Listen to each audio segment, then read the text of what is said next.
માધાપરમાં આવેલ ગોકુલધામ સોસાયટી ખાતે સ્વચ્છતા અભિયાનના કાર્યક્રમ ધારાસભ્ય ડોક્ટર નીમાબેન આચાર્યની ઉપસ્થિતિમાં યોજવામાં આવ્યો હતો। આ કાર્યક્રમમાં ગોકુલધામ સોસાયટીના પ્રમુખ હરદેવસિંહ રાણાએ લોકપ્રિય ટીવી સિરિયલ તારક મહેતા કા ઉલ્ટા ચશ્મામાં ગોકુલધામ સોસાયટી જે રીતે સ્વચ્છ દેખાય છે તેવી જ રીતે માધાપરની ગોકુલધામ સોસાયટી ચોખ્ખી ચણક બનાવવાના સૌએ શપથ લીધા હતા। ગોકુલધામ સોસાયટી ખાતે યોજવામાં આવેલ એક સમારોહ ડોક્ટર નીમાબેન આચાર્ય, સોસાયટીના પ્રમુખ હરદેવસિંહ રાણા, જાણીતા યદુનંદન ડેવલપર્સના સંચાલક શામજીભાઈ માસ્તર, માધાપર નવાવાસ ગ્રામ પંચાયતના સરપંચ અરણભાઈ બુડિયા, ઈટીવીના કચ્છના પ્રતિનિધિ રાકેશ કોટવાલ, જયેશ ઠક્કર સહિતના મહાનુભાવો ઉપસ્થિત રહ્યા હતા। દેશના વડાપ્રધાન નરેન્દ્ર મોદીએ સમગ્ર દેશમાં સ્વચ્છતા અભિયાનનો સંદેશો આપ્યો છે, ત્યારે સૌ લોકો સ્વચ્છતા કેળવે તેવા ઉમદા હેતુથી માધાપરની ગોકુલધામ સોસાયટી ખાતે રવિવારે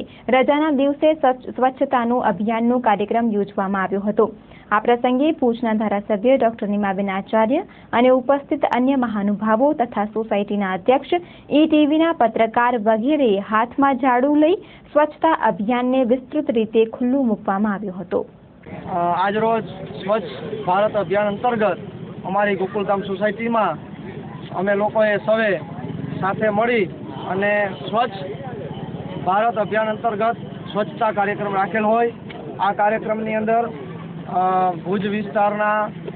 ધારાસભ્ય માનનીય નીમાબેન આચાર્ય અહીં પધારેલો હોય, સાથે સાથે અરજણભાઈ બુડિયા જે નવાવાસ